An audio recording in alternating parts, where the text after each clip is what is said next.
Luch here and Lucia back at it. This is Lock Over Luck. I'm coming to you live. We're going to talk about Mitch Trubisky. We're going to talk about the Pittsburgh Steelers. We're going to go over the game last night. All I got to say is Mitch gotta go. Put Kenny Pickett in. He's the future.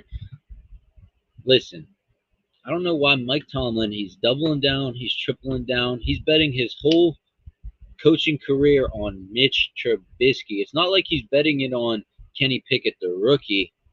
We expect a rookie to go in there and make mistakes, but a seasoned veteran to go in there and make the mistakes that Mitch Trubisky is making is just unacceptable, for one.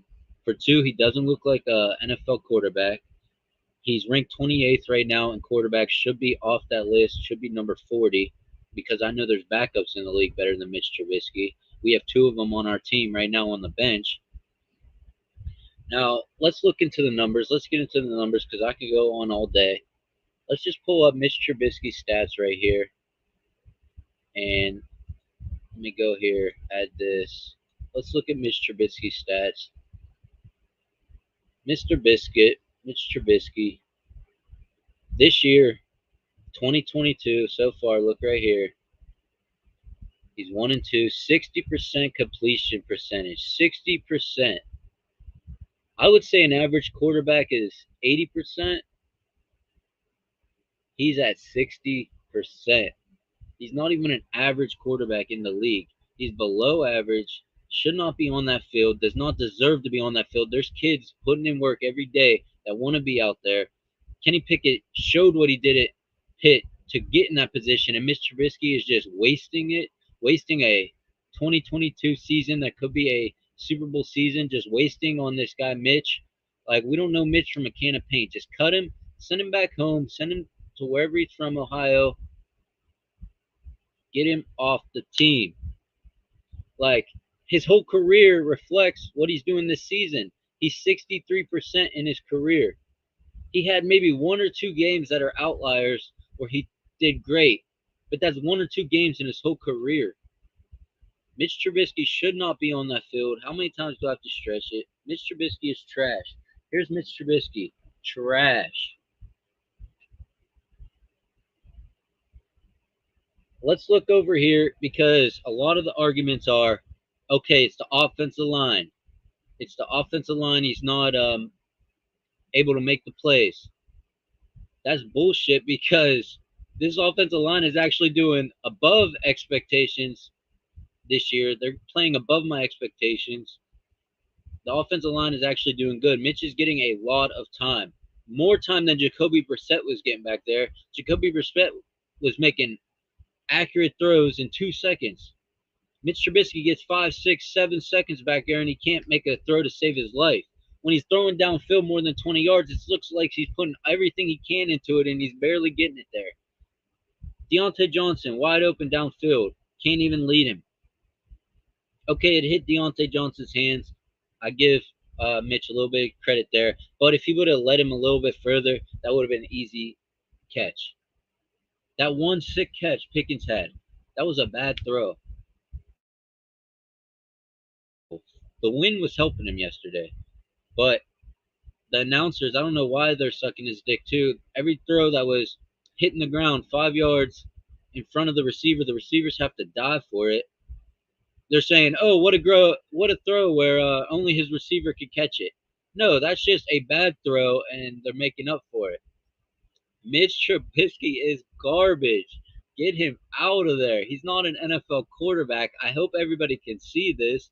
It doesn't take much to see. You give him all these opportunities. He played 63 games now, and he can't get above a 63% completion percentage. I say you give him one more chance. I don't think Mitch is going to beat the Jets. Joe Flacco is looking great right now. The Jets are looking better than the Steelers. They beat the Browns. The Steelers can't beat the Browns. So I don't know what we're going to say, what we're going to do moving forward, but his stats are awful. 21 for 38 week 1, 1 TD, didn't reach 200 yards. 21 for 33 Week 2, 168 yards, 1 TD. And then he finally broke 200 yards, 207 on 20 attempts. 32 attempts, 20 completions. And here's what you're not factoring in. Half of his completions, over half of his attempts are 10 yards and up. They're 2-yard completions to the line of scrimmage. So he's not throwing downfield. He's throwing these 7, 8-yard outs that are barely getting there. He got to find the middle of the field. What happened when he was finding Freiermuth? Started working. Got to find that middle of the field. But he's scared because every time he throws it into the middle of the field, it gets intercepted. He can't read a defense, can't watch his linebackers dropping into coverage. Maybe throw some look-offs in there, Mitch. You're a professional quarterback. You can look off some defenders. Like, it's not hard. Learn from Aaron Rodgers. Go watch some Aaron Rodgers tapes. Like, it's 2022 and you're putting a JV quarterback, not even a good college quarterback, in there. Put Kenny Pickett in there. He's the truth. He's going to lead this team to a Super Bowl. And even if not, put Mason in there. At least don't embarrass the Pittsburgh Steelers, one of the best organizations of all time in the National Football League. The National Football League, a professional organization playing a bunch of amateurs, and Tomlin's going to risk his coaching career on Mitch Trubisky. What is going on? I feel like one of two things. Here's my theory. I feel like they gave him this low money, his contract pretty low money, so they can bring in some other pieces. But there might have been something in that contract where he has to be the starter for so many games, or something like that they're not telling us. Or Mitch is just, I don't know, paying them off or something, because it's crazy. But my theory is there's something in the contract where he had to start so many games, or they promised him the starting job or something. But they are doubling down. They are tripling down on garbage. It's not like they're doubling down on a rookie. It's not like they're tripling down on a rookie. They're tripling down on a veteran who's proved he can't play football in the National Football League. And how many opportunities are you going to give him when these kids are out here working every day to get the opportunity? And Mitch is just blowing it because he can't read a defense.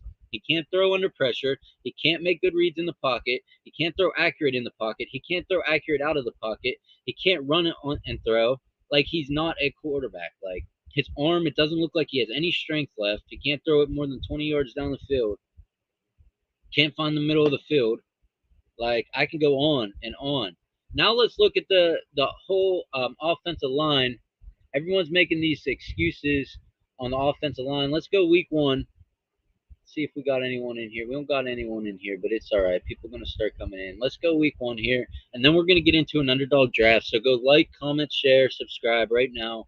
We are live talking about Mitch, garbage, Trubisky, trash. Get him out of there. He's ass, garbage. All right, we got the team stats. Look at this. Sacked. Trubisky sacked 1 time week 1, so where's the pressure there? Sacked 1 time. Don't see, and that game, there wasn't much pressure on him. Let's go over to the second game, New England. Right here. Okay, sacked 3 times. A little bit more pressure. That probably explains why he couldn't even get 170 yards in the air. 152 net passing yards. Like, these are numbers that high school students can probably get better. High school. Because he can't play football. He can't throw the ball accurate. He can't throw the ball on the run. He can't throw the ball downfield. He makes bad throws. Every throw is a bad decision. He's scared. Like, 3 times he was sacked. Okay, a little bit of pressure there. I'll give it to him. That's about average pressure. But then you go over here to the Cleveland game last night. 1 time he was sacked. There was no pressure last night. He had all day to throw the ball. They're coming out running these little, let's just scramble out to the right, design running throws when we know Mitch can't throw on the run, and he's throwing out, and they're going out of bounds. They're veering off because he's inaccurate, doesn't know how to lead a receiver, doesn't know how to play football in the National Football League. There's a fine line between someone who knows how to read a defense, look off coverages, audible, and someone who's just in there and trying to throw the ball, trying to do whatever he can. That little designed run was horrible. Yeah, he got 8 yards maybe, but he's gonna get messed up out there running like that. They better not do that with Pickett. But if they do, Pickett's probably gonna fake slide or something and make something out of it. Like it's beyond me at this point. There's definitely something going on between Tomlin and this contract and Trubisky. They probably have a deal in there where he has to start so many games, or he was promised a job for lower money because he's barely getting enough money in his contract. Starters are getting way more than him. Just take the loss, take the L, lock it in, make a decision. You got 10 days right now to prepare. Put the rookie in, prepare, see what happens. If he does bad, put Mitch back in. You have nothing to lose. Or you go into the Jets. This is what I think is going to happen. You go into the Jets. Mitch Trubisky is going to play awful again. They might even put up more pressure than Cleveland did. And Mitch Trubisky is going to look bad, throw some interceptions, lose the game. The defense is going to look good again. Because, yeah, our secondary didn't look good, but we were putting pressure on Jacoby. He was just getting it out of there quick. Maybe Trubisky should take lessons from Jacoby Brissett, who I would rather have on my team as a starter. I would rather have a broken ankle Trey Lance on my team as a starter. Like, this is craziness. It's 2022, and you're one of the best organizations in all of football, and you're just doubling down, tripling down on garbage. It makes no sense to me. But that's why I'm not a coach. Let's go back to Mitch Trubisky's stats. 63% all-time completion percentage. 60% this year completion percentage. Barely under pressure this season so far. Barely under pressure. Offensive line looking good. Weapons looking good. Surrounded by weapons. Okay, we're not moving the ball on the run. We're not establishing a run game. We got to work on that. That's coaching. I'll put that on the coaching. Play calling. Okay, I'll put some of that on the coaching. But when you're getting these opportunities to make plays and you're not finding the middle of the field, you're throwing these 7-yard outs and they're barely because we have Tony Toe Tap over there. We have the best receivers, some of the best receivers with Pickens and Deontay and Claypool making plays. Like, if Mitch Trubisky was on Chicago right now with Mooney and they have no pass catchers, they would be just getting crushed. So let's look at this. Like, Mitch Trubisky needs to go. Let's get into underdog fantasy. Let's do a draft. I was able to win last night. Let me show you here. Oh, I hope they didn't just see my cards, but fuck it. All right. So let's go Thursday night knockout. Let's see how my lineups are doing. I have 5 of these $5 entries. I'm winning my money back right now. This one I got Jacoby, Najee, Sutton, Cooper, Freiermuth, and Kittle. Freiermuth had a 0 until that last drive. So that's probably another reason they lost. Didn't get Freiermuth the ball. Showing great production this year. But I still got Kittle, and I still got Sutton. So this lineup's looking pretty good. This lineup, I got Jimmy G, Sutton, and Ayuk, and Kittle still. So 4 players.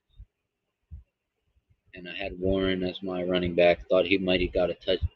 He had a chance there to get a touchdown. That would have set me ahead, far ahead. All right, so this one's looking decent, but I had Trubisky. So really, I'm just hoping that Jimmy G comes out, gets 20 or more points, and Debo has a game. I'll do pretty good on these. Here to the drafts. Let's get one of these. Battle Royale Week 3. They're starting to fill up. 37% filled. 20,991 current entrants. 56,000 max. Max 150 per person. 11% rake. First place gets 50,000. Second place 20,000. So let's get the 50,000 with this draft right here. Let's go. Give me the first pick. I got to get my mind off Mitchell Trubisky. The Steelers are embarrassing me. 28 years as a loyal fan. I'm about to just hit the road. I might become a Baltimore Ravens fan this year with the way everything is going. We got the third pick. See, I thought when they drafted Kenny Pickett, like things were going to be a little bit different. He would be in by now.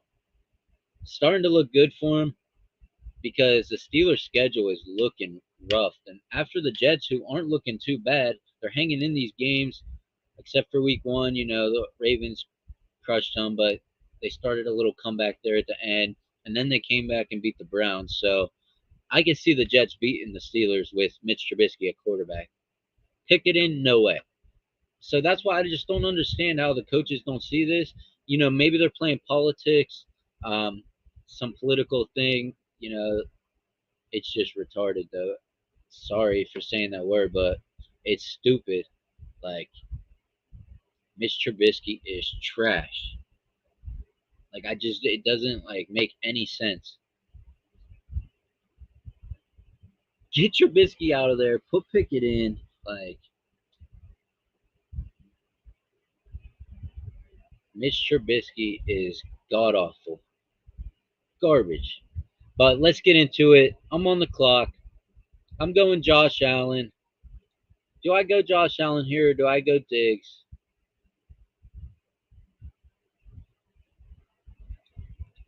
Because I can go Diggs here and then hopefully. Yeah, I'm going to go Diggs here because I think Diggs can have a breakout game without Allen having a breakout game. But I don't know about Allen without Gabriel Davis. But I mean, there's some quarterbacks that I think can get just as much points this week as Allen. I'd rather have Diggs there. With if Davis is out again, he's still going to get probably 10, 15 targets. Diggs will definitely find the end zone once against this Miami team. And it's a high scoring game, high total. All right, 2 picks away. We might be able to get Allen here.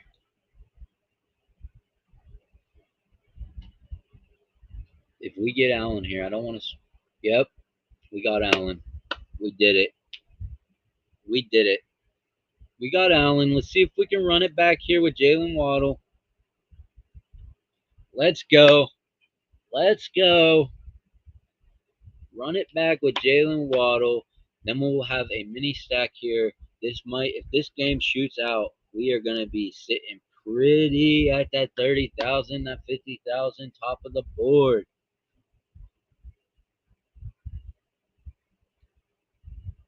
So far, Josh Allen looking great. It was smart I went Diggs first. Then I was thinking about going Allen first, but good thing I went Diggs first because Allen is dropping a little bit in these drafts. So let's see what happens here.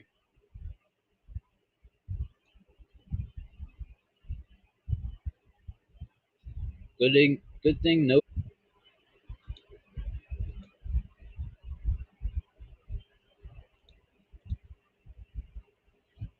All right, we're on the clock.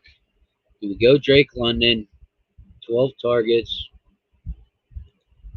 against a weak Seattle team, or do we go Kansas City Pittman? Pittman against Kansas City. I don't trust Matt Ryan right now. I could be making the wrong call, trusting Mariota over Matt Ryan, going with Matt Ryan's old team and Drake London.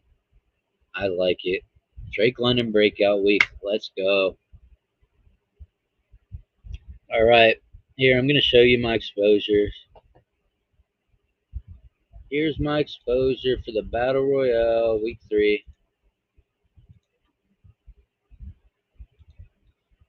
I got 53% Fournette, 35% Waddle, 35% Andrews, 30% Lamar, and then Tyreek, Waller, Mixon, Hurts, Allen. And then you got these guys, like I said, pretty, look, 20%, 20%, 23, so that's good for those. Adams, I need to bring up a little bit. Amon Ra, bring up a little bit. Chase, bring up a little bit. But I'm only going to do a couple more drafts here, so they're not going to go up much more on those exposures. So here's my quarterbacks. Top quarterback of the week, Lamar Jackson. Second, Jalen Hurts. Third, Josh Allen. Fourth, Tua. Fifth, Patrick Mahomes, and then Joe Burrow taking a shot on Joe that Jets team. I like it. Running backs: Fournette, Mixon, Swift, Cook, Montgomery, Eckler, McCaffrey, Taylor, Jones, Henry.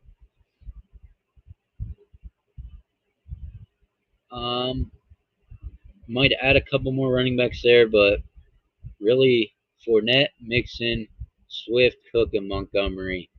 Those are the ones I would be playing this week if you play any running backs. Receivers: we got Waddle, Hill, Jefferson, Diggs, Higgins, Cup, Adams, Amon-Ra.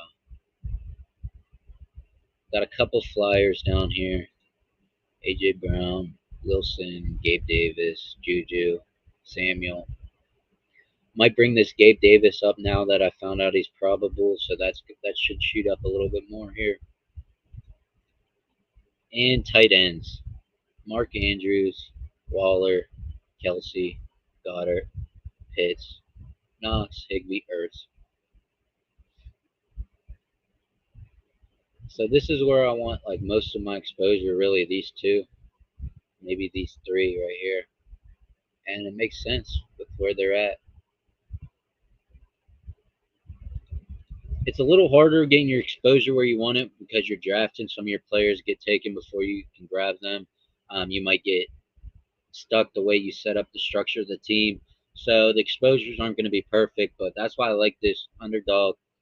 It's different. You're not just in there using a salary where there's only so many combinations. Like you can get real unique with this because the way the drafts go, someone might take three tight ends, two tight ends, stuff like that, two quarterbacks, might take a bad player first.